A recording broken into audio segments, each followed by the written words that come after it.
15절에서 24절 같이 읽겠습니다.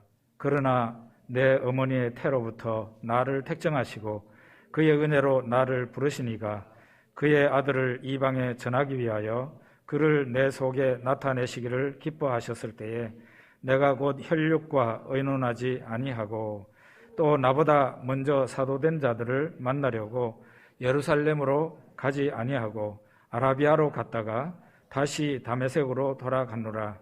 그 후 3년 만에 내가 게바를 방문하려고 예루살렘에 올라가서 그와 함께 15일을 머무는 동안 주의 형제 야고보 외에 다른 사도들을 보지 못하였노라. 보라, 내가 너희에게 쓰는 것은 하나님 앞에서 거짓말이 아니로다. 그 후에 내가 수리아와 길리기아 지방에 이르렀으나 그리스도 안에 있는 유대의 교회들이 나를 얼굴로는 알지 못하고 다만 우리를 박해하던 자가 전에 멸하려던 그 믿음을 지금 전한다 함을 듣고 나로 말미암아 하나님께 영광을 돌리니라. 아멘. 예, 우리가 다 예수님을 믿습니다마는 예수님을 나의 식으로, 나의 색깔로, 나의 색안경을 끼고 예수님을 바라보지 않도록 주의해야 됩니다.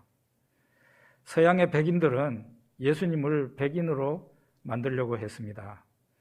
이에 못지않게 흑인들, 아프리카의 흑인들은 예수님을 그릴 때 까맣게 그리고 해서 예수님을 흑인으로 만들려고 했습니다. 한국 사람은 예수를 한국인으로 만들려고 그러고 일본 사람은 예수를 일본인으로 만들려고 하는 경향이 조금씩 있습니다. 자본주의자들은 예수님을 자본주의자로 칭송을 하고 공산주의자들은 예수를 공산주의자로 칭송을 합니다. 실제 그렇습니다. 그러니까 사람들이, 이게 사람의 연약성인데요, 예수님에게 자꾸 예수님이 계신 그대로 바라보고 믿는 것이 아니라 나의 옷을, 내가 좋아하는 옷을, 내 방식의 옷을 예수님에게 자꾸 입히려고 그러고 복음도 그렇게 색깔을 입히려고 하는 경향이 우리 사람들에게는 있다, 그렇게 말할 수 있습니다. 그러면 이 갈라디아에 와서 자기들만의, 말하자면은 색깔을 입힌 기독교죠. 그거를 전하려고 했던 사람들이 있었다는 겁니다. 그 사람들을 사도 바울이 대항해서 지금 싸우고 있는 것이 바로 갈라디아서입니다. 이 사람들은 바로 유대 율법주의 기독교예요. 교회 역사상 최초의 이단이라 그렇게 말을 할 수 있을 겁니다. 예루살렘 교회가 사도행전에 보면 부흥을 하잖아요. 부흥을 하면서 허다한 유대인들이 예수님을 믿고 교회에 들어오게 되었다 했습니다. 그 중에는 제사장도 많이 예수님을 믿게 됐고 바리새인들과 서기관들 가운데서도 예수님을 믿고 교회로 합류하는 사람들이 많아졌습니다. 참된 신앙은 어떤 신앙일까요? 나는 죽고 내 안에 예수가 산다, 그렇게 말을 할 수 있을 때 그 사람이 참된 신앙을 가진 사람이라고 말을 할 수 있어요. 그런데 이 율법주의 기독교, 유대 율법주의자들, 이 사람들은 나는 죽고가 돼야 되는데 나는 죽고가 되지 않은 겁니다. 그들이 원래 율법주의자들인데 예수를 믿어도 율법주의 신앙을 고스란히 가지고 있었던 거예요. 그래서 그들은 자기네만의 율법주의라는 색깔을 가지고 복음에다가 입힌 거죠.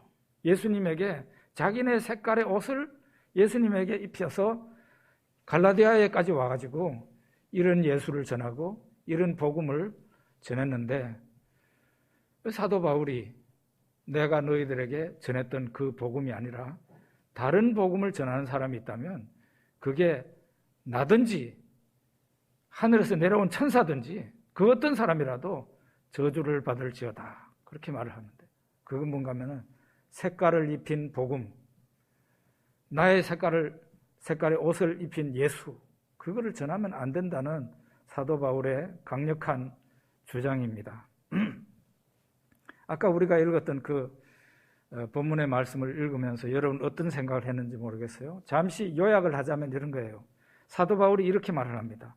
나는 예수님을 만나고 회심한 후에 나는 예루살렘에 간다든가 사도들을 만나러 간다든가 그렇게 하지 않았습니다. 나는 회심한 다음에 곧바로 아라비아로 갔습니다. 거기에 가서 3년 동안 보냈습니다. 그리고 다시 돌아올 때도 예루살렘으로 가거나 사도들을 만나러 간 게 아니라 다시 다메섹으로 돌아와가지고 거기에서 복음을 전하다가 유대인들이 요 부분은 갈로의 부분이에요. 사도행전을 보면 나와 있는데 유대인들이 다메섹에서 사도 바울이 회당마다 다니면서 예수를 증거하니까 사도 바울을 죽이려고 합니다. 그래서 사도 바울은 성벽으로 광주리를 타고 도망을 칩니다. 도망을 쳐서 어디로 가느냐? 그는 예루살렘으로 갑니다.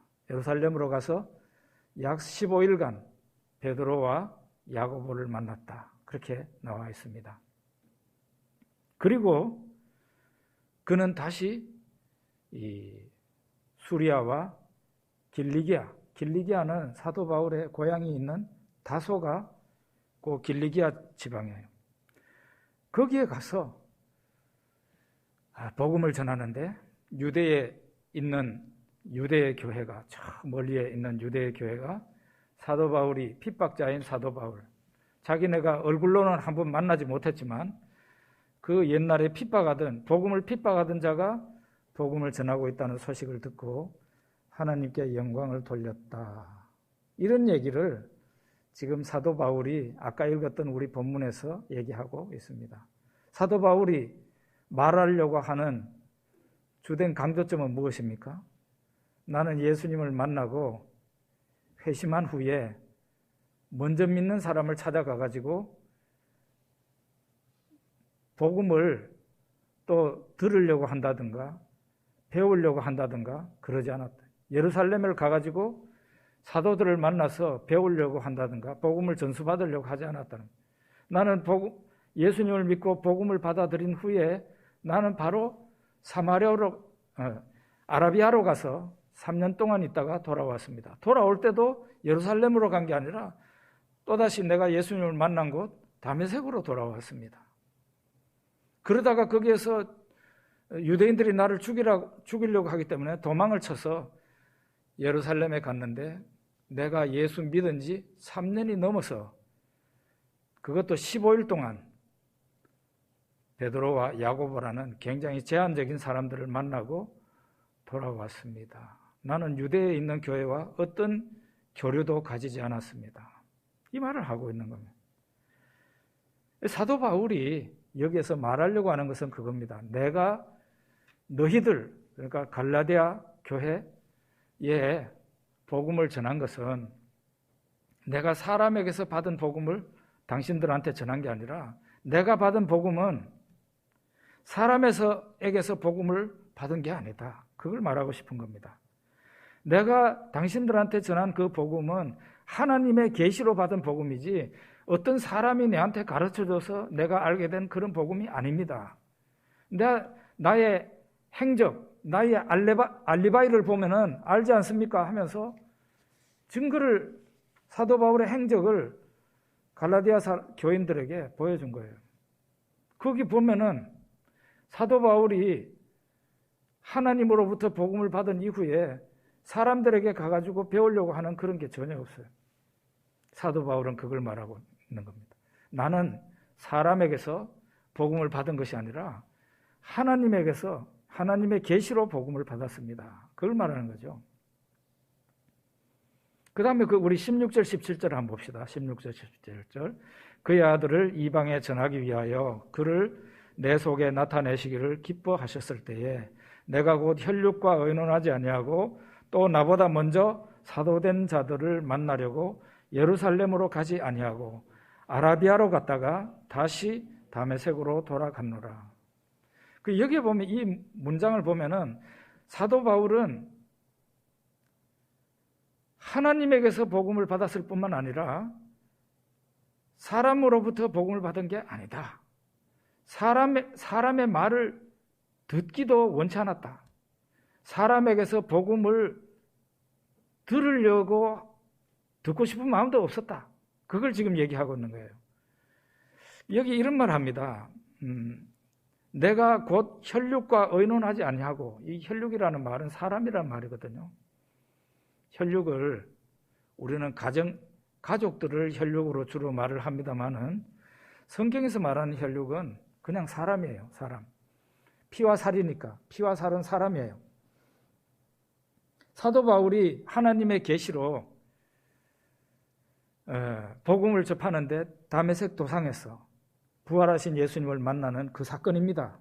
그게 바로 하나님 계시라는 거예요. 하나님의 계시로 복음을 받아들이고 난 후에 그는 혈육과 의논하지 않았다는 거죠. 이 복음을 앞서서 믿는 사람들에게서 좀 배우기를 원하고 가르침 받기를 원해서 접촉하려고 하지 않았다. 그리고 앞서서 자기보다 먼저 사도가 된 사람들을 만나려고 예루살렘을 가지도 않았다. 그걸 원치 않았다는 거예요. 원치 않았다. 가기를 원치 않았다는 거예요. 어디로 갔다 했습니까? 아라비아로 갔다 그랬어요.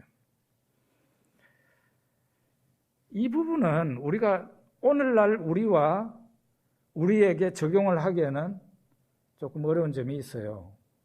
예를 들면은 제가 지금 금방 예수를 믿었습니다. 금방 예수를 믿었어요.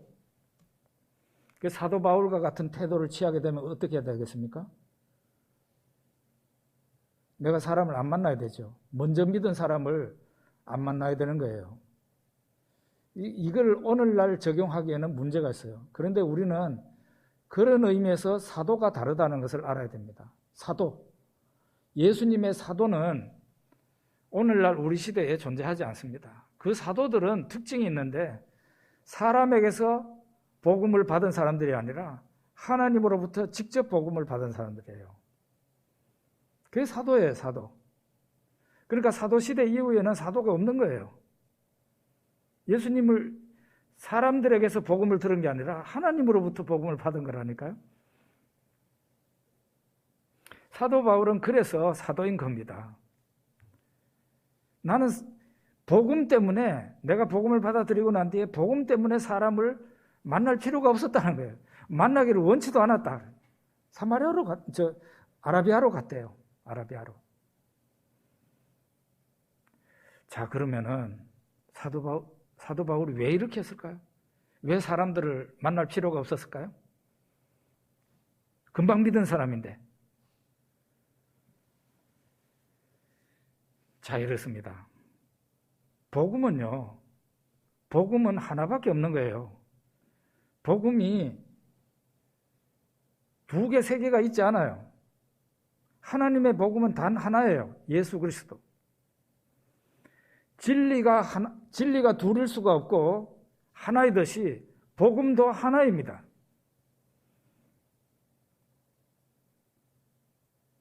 복음은 또 어떤 의미에서 수학 문제와 같아요. 수학 문제. 저는 우리 집안은 별로 수학을 잘하는 집안, 저 같은 경우는 수학이 퉁퉁 부은 사람인데 수학 숫자만 들어도 공포심을 느끼는 사람이죠. 왜 이런 학문이 있나? 신학교 가니까 그거 없으니까 진짜 살 것 같더라고요. 신학교는 수학이 없어요. 수학 싫어하는 사람 신학교 가면 참 좋습니다. 그런데 수학 문제가 있는데 답이 여러 개입니까? 아니에요. 수학 문제는 답이 딱 하나만 있어요. 답이 여러 개가 아니라니까요. 수학 공식이 있습니다. 수학 문제가 있는데 수학 공식이 있어요. 그 문제를 푸는 공식. 그 공식을 가지고 수학 문제를 딱 깔끔하게 잘 풀었어요. 그러면은 답이 나오는 겁니다. 이렇게 해서 답이 나왔을 때 이거는 학생이 이 수학 문제를 푸나 선생님이 수학 문제를 푸나 답은 똑같아요. 학생이 수학 공식을 대입해가지고 그 수학 문제를 잘 풀었으면 그것으로 확실한 겁니다. 선생님이나 선배한테 가가지고 뭐 반에서 1등하는 친구 찾아가지고 내가 잘 풀었는가 한번 봐줘. 그럴 필요가 없는 거예요. 수학 문제가 잘 깔끔하게 풀어졌으면 그거는 그걸로 만족스러운 겁니다. 더 이상 검사받을 필요가 없죠. 예? 이미 내가 아는 겁니다. 나는 정확하게 풀었다는 것을. 사도 바울이 그랬다는 거예요. 사도 바울은 그가 하나님의 계시로 받은 복음이 너무나도 명확했어요. 명확하게 받은 계시예요. 그거를 먼저 믿는 누구에게 만나서 확인을 한다든가, 예루살렘에 가가지고 뭐 베드로를 만나서 다시 한번 배운다든가, 그럴 필요가 없었다는 거죠. 그래서 그는 복음을 하나님의 계시로 받았다, 그렇게 말을 하고 있는 겁니다. 사도 바울은 이렇게 하나님의 계시로 복음을 받고 난 후에 먼저 믿은 누구한테 가가지고 배우려고 하지 않고 점검을 받으려고 하지도 않고 그 길로 아라비아로 갔다 그랬습니다. 아라비아로 가가지고 3년 동안 있습니다. 아라비아에서. 자, 그러면 사도 바울이 아라비아로 간 이유가 뭘까요? 예, 어떤 분들은 사도 바울이 아라비아로 간 것을 복음을 전하기 위해서, 선교 활동을 하기 위해서 아라비아로 갔다, 그렇게 말하는 분도 계세요. 그런데 대다수의 성경학자들이나 목회자들은 이 아라비아로 간 이유를 사도 바울이 묵상과 기도를 위해서 갔다. 다른 말로 하면은 본격적인 선교 활동, 사역을 앞두고 하나님께서 자기에게 주신 계시와 은혜를 살펴보고 정리를 하고 하나님 앞에 충분한 묵상과 기도를 하기 위해서 아라비아로 간 거다. 그렇게 대다수의 사람들은 그렇게 해서, 저는 후자예요. 후자를 선택한 이유는 아라비아는 아무래도 사람이 별로 없는 곳이죠. 사람이 없거나 아예 없거나 사람을 만나기가 힘든 곳이죠. 사도 바울은 일부러 그런 곳을 간 거예요. 왜요? 사람과의 만남을 단절하면은 하나님과의 교통이 원활해질 수 있어요. 우리가 이 바쁜 세상에 살면서 하나님을 잘 만나지 못하는 것은 항상 전화가 걸려오지요. 내가 전화해야 되지요. 뭐 좀 기도 좀 하려고 그러면은 카톡 그러지요. 막 이러니까 정신이 없잖아요. 하나님과의 만남이 사람과의 관계 때문에 잘 이루어지질 않는 거예요. 그래서 하나님을 제대로 만나고 하나님 앞에서 자기를 살펴보고 하나님의 은혜를 받기를 원하는 사람들은 잠시만이라도 사람들과의 관계를 중지시키는 겁니다. 사람이 없는 곳으로 가는 게 제일 좋아요. 예수님께서 복음서에 보면은 새벽 미명에 한적한 곳으로 가서 거기서 기도하시더니, 예수님은 그냥 제자들하고 같이 아마 한 방에서 잠을 주무셨던 것 같은데 그냥 그 자리에서 일어나서 기도할 수도 있을 텐데 그러지 않고 거기에서 나가가지고, 그것도 새벽 미명이니까 밝아지기 전이니까 깜깜할 때죠. 사람들이 안 다닐 때잖아요. 그리고 또 한적한 곳으로, 공간적으로 사람들이 없는 곳으로 가가지고 거기에서 아버지 하나님께 기도하셨다. 이런 부분을 본다면 사도 바울은 본격적인 선교 사역을 앞두고 그는 자기가 무엇을 해야 될지를 알고 있었죠. 이방인의 사도가 되기로 돼 있었단 말이죠. 그러니까 본격적인 사역을 앞두고 하나님과 충분한 교제를 하고 하나님께서 자기에게 주신 계시와 은혜를 다시 한번 정리하고 충분한 기도 시간을 가지고 묵상 시간을 가지기 위해서 아라비아로 갔다는 해석이 더 맞을 것 같아요.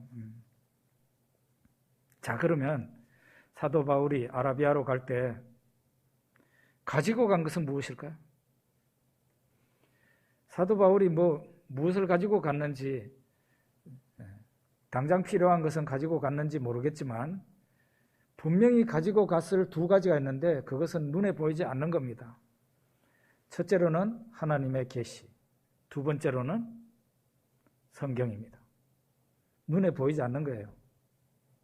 하나님의 계시는 뭡니까? 사도 바울이 복음을 하나님의 계시로 받았다 그랬잖아요. 그죠? 그거는 그가 예수 믿는 자들을 잡아서 압송하기 위해서 다메섹이라는 곳으로, 수리아 다메섹으로 가고 있었는데 곧 불과 거리가 얼마 안 남았는데 다메섹 도상에서 부활하신 예수님을 만나지 않습니까? 사울아 사울아 네가 왜 나를 핍박하느냐? 가시체를 뒷발질하기가 네게 고생이니라. 주여 누구십니까? 나는 네가 핍박하는 예수다. 주여 제가 무엇을 할까요? 다메섹으로 들어가라. 들어가면 거기에서 아나니아라는 사람을 네가 그 사람이 너를 기다리고 있을 것이다. 그래서 다메섹으로 들어가잖아요. 그게 바로 사도 바울이 받은 계시예요. 말하자면은 다른 말로 하면은 사도 바울이 부활하신 예수님을 만난 것이 계시라니까요. 이로써 예수님의 부활이 확실해진 겁니다. 그러면 예수님의 죽음은 사도 바울은 다 알고 있는, 믿지 않는 사람도 예수님의 죽음은 알고 있죠. 십자가에 죽었다는 거는. 그럼 예수님은 왜 십자가에서 죽었는가가 분명해지게 되는 거예요. 부활하신 분이 예수님이시니까 그 예수님이 자기 죄 때문에 죽은 것이 아니라는 게 드러나 버린 거잖아요. 그리고 그는 부활로 인해서 예수가 하나님의 아들이라는 사실도 분명해지게 된 겁니다. 이게 계시가요, 한 계시가 사도 바울에게 임하면서 이 계시가 다른 진리를 이렇게 깨닫게 하는 거죠. 연쇄 반응이 일어나는 거예요. 연쇄 반응. 한 진리를 받아들이면 다른 진리의 뚜껑이 막 열리는 거예요. 이와 같은 하나님의 계시를 마음속에 품고 사도 바울이 아라비아로 갔다 말을 할 수 있어요. 또 한 개, 무엇을 가지고 갔을까요? 눈에 보이지 않는 거예요. 하나님의 말씀인 성경입니다. 성경. 성경을 들고 갔다는 얘기가 아니에요. 여러분, 사도 바울 시대의 성경을 들고 가면은 아마 사람이 짐을 지면은 그 성경책이 얼마나 두루마리로 되는데 얼마나 이제 한 20번, 30번, 30명이 짊어져야 다 짊어질 수 있을 겁니다. 저는 이게 성경책도 이 두꺼운 거는 못 들고 다니고 이렇게 얄팍한 걸 사가지고 이거 신구약 성경입니다. 이렇게 얇아요. 참 제가 충격받은 게 있습니다. 지금 총신대학교 총장, 제가 대학 시절에 대학을 나온 거기가 총신대학인데 총신대학교 총장인 지금 현재 총장님이 앞을 못 보는 분이에요. 총장인데 앞을 못 보십니다. 그분이 바로 제 위의 선배님이셨어요. 제가 이제 학교 다니고 기숙사 생활할 때 그분도 기숙사 생활을 했는데 우연한 기회에 제가 기숙사 다른 방에 있는 그분 방에 들어가게 됐어요. 그분을 만나려고 간 것은 아닌 것 같은데 다른 분을 만나러 들어갔는데 그분이 그 방에 있었는데 책 앞에 학생들마다 책 앞에 책상이 있고 또 책꽂이가 한 3층, 4층 되는 책꽂이가 이렇게 있어요. 다른 학생들은 전부 다 신학서적이 컬러풀하게 다 꽂혀있죠. 한 개 한 개가 다. 근데 그분은 똑같아요. 위에서부터 밑에까지. 점자 성경이었어요. 점자 성경. 창세기만 해도 이거보다 더 두꺼워. 아유. 온 책꽂이가 다 이 66권 성경이었다니까요.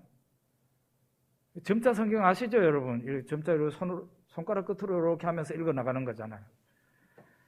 이야, 이 앞을 못 보게 되면은 이렇게 해서 하나님 말씀을 읽어야 되는구나. 제가 진짜 충격받았어요. 그분이 나중에 졸업하시고 미국 유학도 갔다 오시고 해서 교수로 일하시더니 지금 총신대 총장이 되었습니다. 박사 학위를 받고 총신대 총장이 돼 있어요. 성경 말씀을 사도 바울이 들고 갔다는 게 아니라 사도 바울의 마음속에는 그 신비에 새겨진 성경 말씀이 있었습니다. 유대인들은 예수님 오시기 전이나 오시고 난 후나 성경에 대한 태도가 우리하고 많이 다릅니다.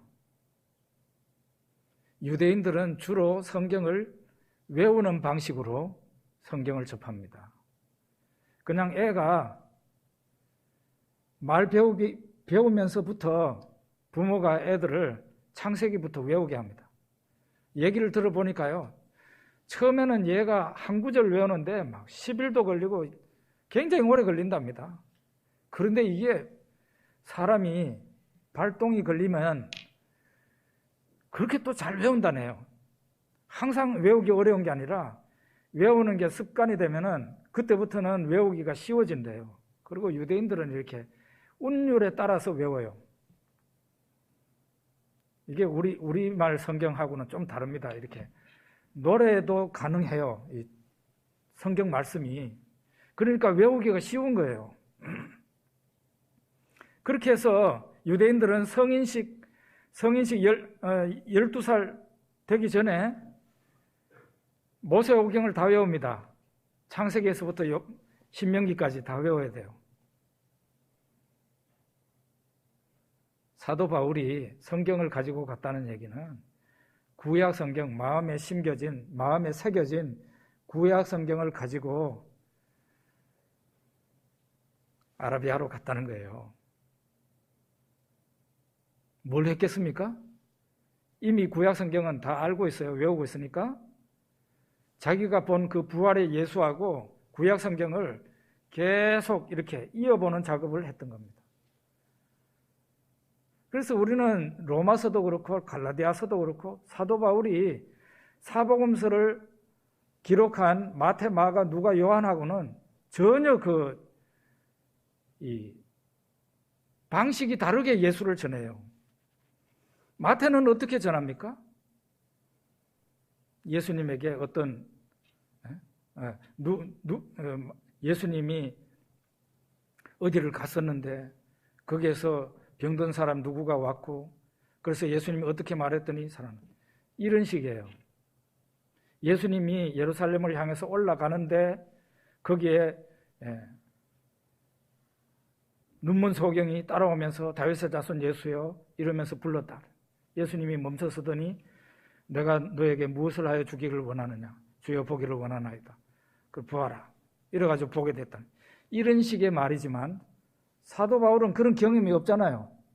사도 바울은 그런 경험이 없어요. 사도 바울이 알고 있는 한 가지 사실은 예수님이 십자가에서 죽으셨다는 것과 예수님이 부활하셨다는 거예요. 그러므로 그는 하나님의 아들이라는 거예요.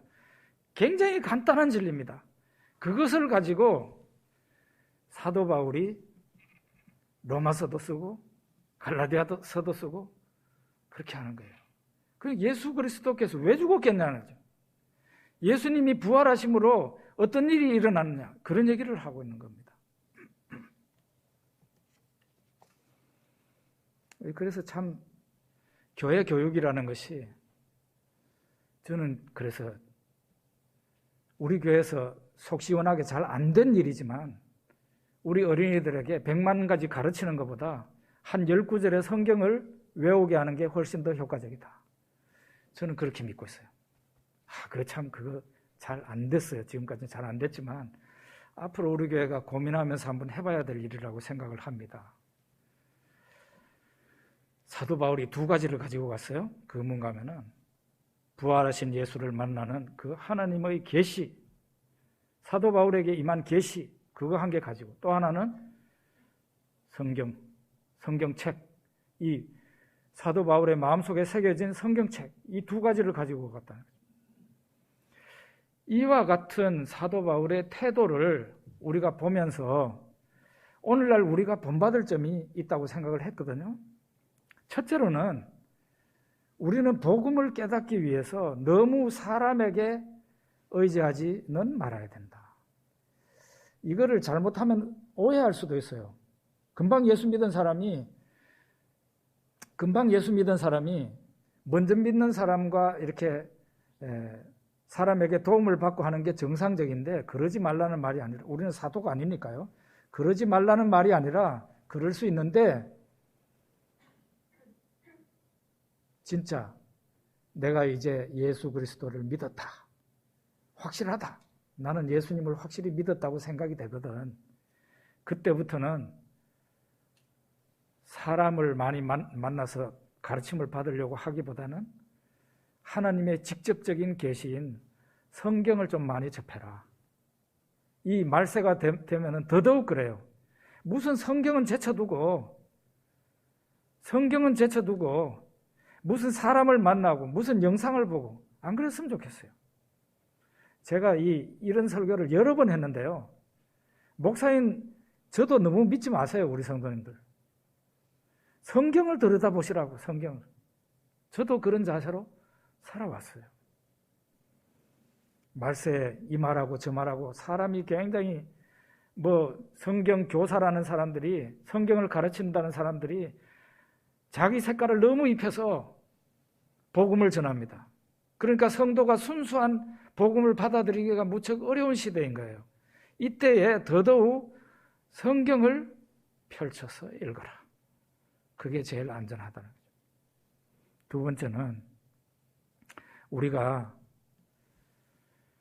성도이든지 일반 성도이든지 아니면 하나님의 종이든지 목회자든지 관계없이, 우리는 예수님에게 또 복음에 우리 색깔을 자꾸 입히려고 하는 이와 같은 일을 하지 말아야 된다. 나라는 나의 특유한 이 선글라스를 끼고 색안경을 끼고 자꾸 예수님을 바라보려고 그러고, 내가 좋아하는 옷을 갖다가 내 취향의 옷을 예수님에게 자꾸 입히려고 그러고, 복음도 그런 색깔로 자꾸 칠하려고 그러고, 그러는 거 좀 안 했으면 좋겠다. 결국 그렇게 하다가 보면 갈라디아 교회와 같은 그런 불상사가 일어나게 된다는 거예요. 자, 우리 21절에서 24절 한번 봅시다. 21절에서 24절. 그 후에 내가 수리아와 길리기아 지방에 이르렀으나 그리스도 안에 있는 유대 교회들이 나를 얼굴로는 알지 못하고, 다만 우리를 박해하던 자가 전에 멸하려던 그 믿음을 지금 전한다 함을 듣고 나로 말미암아 하나님께 영광을 돌리니라. 사도 바울은 이와 같이 예루살렘에 있는 사도들이나 예루살렘 유대에 있는 교회들과 관련이 없다는 점을 지금 강조하고 있어요. 그리고 그가 다시 돌아간 곳도 어디입니까? 수리아와 길리기아라고 하는데, 길리기아가 어디입니까? 사도 바울의 고향이 있는 다소가 있는 곳이 길리기아예요. 다소가 이 포항이라고 그러면은 길리기아는 경상북도입니다. 네? 아시겠어요? 사도 바울이 어디로 가서 주로 활동을 했느냐? 자기 고향으로 돌아가서 거기에서 자기가 옛날에 박해했던 기독교 복음, 예수 그리스도의 복음을 전했다는 거예요. 이 핍박자가 변화되어서 복음 사역자가 되었는데, 그 소식을 저 멀리에 있는 예루살렘과 예루살렘 가까이에 있는 유대의 교회들이 듣고, 그 옛날 믿음을 그렇게 지독하게 핍박하던 사람이 변화가 되어서 저 길리기아 다소에서 복음을 열심히 전한다더라 하는 그 소식을 듣고 하나님께 영광을 돌리니라. 하나님께 영광을 돌리니라. 누구가요? 유대에 있는 교회가 저 멀리에서 들려오는 사도 바울의 사역 소식을 듣고, 저 멀리에 있는 유대에 있는 교회가 사도 바울의 소식을 듣고 하나님께 영광을 돌렸다 그랬습니다. 저는 이 부분을 보면서 이런 생각을 했습니다. 우리가 기도할 때에 이런 기도 잘하잖아요. 하나님, 제가 하나님의 영광을 가리는 사람이 되지 않게 해주세요. 이런 기도 많이 하잖아요. 하나님, 제가 그리고 저의 자식이 하나님의 영광을 가리지 않게 해주세요. 이렇게 기도를 합니다. 정말 우리가 하나님의 영광이 찬란하게 빛나고 있는데, 빛나고 있어요. 이건 객관적인 사실이에요. 하나님의 영광이 빛나고 있는데 내가 의도를 하든 의도를 하지 않든 간에 하나님의 영광을 가리지 않도록 해야 된다는 거죠. 지금 저 바깥에 보니까 오늘 햇볕이 찬란한 것 같은데, 저 햇볕도 구름이 오면 어떻게 돼요? 햇볕을 차단시키잖아요. 하나님의 영광이 찬란하게 빛나고 있는데 우리가 그 구름과 같은 그런 역할을 하지 말아야 된다, 그런 얘기죠. 내가 의도를 했든 의도를 하지 않았든 하나님의 영광이 나로 말미암아 가려지지 않도록 해야 된다. 저는 성경에서 세례 요한의 죽음을 볼 때마다 은혜를 받습니다. 볼 때마다. 세례 요한이 왜 빨리 죽어야 했습니까? 그런 사람은 70, 80 살면서 요즘 70, 80 별로 길게 사는 거 아닙니다. 요즘으로 하면 한 100살쯤 말을 해야 되겠죠. 그렇게 오래 살아야 될 사람이, 그렇게 훌륭한 종이 왜 그렇게 빨리 죽었어요? 세례 요한이 왜 그렇게 빨리 죽어야만 했습니까? 아주 쉽게 말하자면은 세례 요한으로 말미암아 예수님의 영광이 가려졌기 때문입니다. 세례 요한 같은 훌륭한 종이 없어요. 여자가 낳은 자 중에 세례 요한보다 더한 이는 없다, 예수님 말씀하셨죠. 그만큼 세례 요한은 귀합니다. 세례 요한이 어느 날 예수님이 세례 요한에게 세례를 받으러 오는데 예수님을 금방 알아보고 세례 요한이 보라, 세상죄를 지고 가는 하나님의 어린 양이로다. 나는 당신들한테 물로 세례를 주지만 저분은 성령으로 세례를 줍니다. 나는 저분 신발끈을 푸는 것도 감당할 수가 없는, 저분은 굉장히 위대한 분입니다. 사람들한테 소개를 했습니다. 그러자 어떻게 됐어요? 강 이쪽 편에는 세례 요한과 그의 제자들이 세례를 주고, 강 저쪽 편, 요단강 저쪽 편에서는 예수님과 예수님 제자들이 세례를 주고 있었어요. 세례 요한이 이런 말을 하니까 세례 요한의 제자들 중에 상당히 많은 사람들이 세례 요한을 떠나서 예수님에게로 갔습니다. 그리고 많은 사람들이 세례 요한의 제자는 아니지만 이제는 잘 계세요 그러고는 예수님에게 간 거예요. 하루는 세례 요한의 제자들이 저 멀리 강 건너편에, 요단강이 그렇게 한강처럼 넓은 강이 아니거든요. 굉장히 좁아요. 굉장히 좁습니다. 바로 그 육안으로 너무 잘 보이는 거, 말을 해도 말을 할 수 있죠. 그 정도로 가까운 거리입니다. 세례 요한의 제자들이 보니까 막 저쪽으로는 사람이 떼거리로 가는데 이쪽에는 사람이 별로 안 와요. 그러니까 셈이 나가지고 시기가 나서 자기 선생님한테 세례 요한의 제자들이 세례 요한에게 선생님이 전에 말하던 그 사람한테로 사람들이 다 몰려갑니다. 그랬더니 이 세례 요한이 하는 말이, 그는 흥하여야 하겠고 나는 쇠하여야 하리라. 말하자면 저분은 신랑이고 나는 신랑의 친구다. 신랑이 잘 되면 신랑의 친구한테 그 이상 즐거운 일은 없는 거다. 신랑 친구는 주인공이 아니죠. 세례 요한은 너무 훌륭한 사람이에요. 그런데 세례 요한이 아무리 겸손하려고 그래도 할 수 없는 게 하나 있었는데 뭔가 하면은 그의 추종자들이에요. 세례 요한은 굉장히 강력한 선지자였어요. 심지어는 저 로마의 에베소의 아프리카의 세례 요한에게서 메시지를 들은 사람들이 쫙 퍼져 있었던 거예요.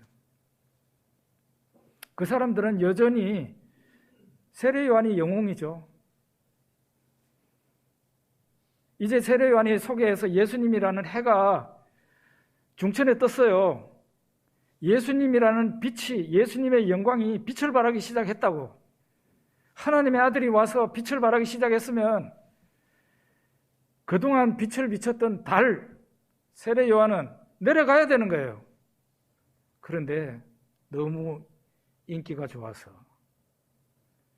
세례 요한이라는 달이 자기는 내려가고 싶은데도 사람들이 이 사람을 계속 떠받쳐 올리고 있는 거예요.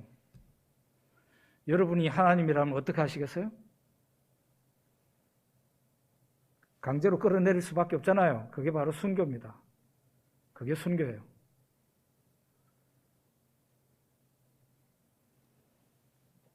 세례 요한이 빨리 죽은 이유는 그의 인기였다. 그렇게 말할 수 있어요.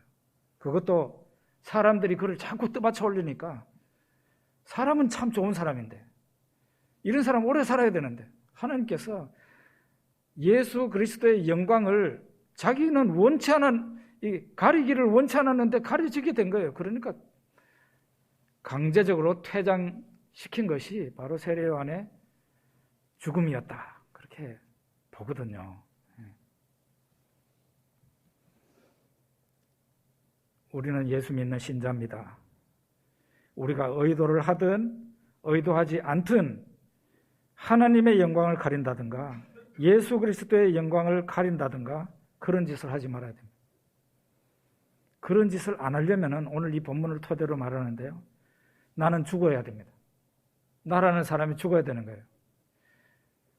예수라는 그 영광로 속에 내가 들어가가지고 완전히 녹아서 없어져야 되는 거예요. 그래야 순전한 예수를 말할 수 있고 그래야 순전한 복음을 전할 수 있는 거예요. 왜 예수를 믿었다면서 왜 예수라는 용광로 속에 안 들어가는 겁니까? 왜 자기 자신이 시퍼렇게 살아있는 거예요? 그러니까 이단이 생기는 겁니다.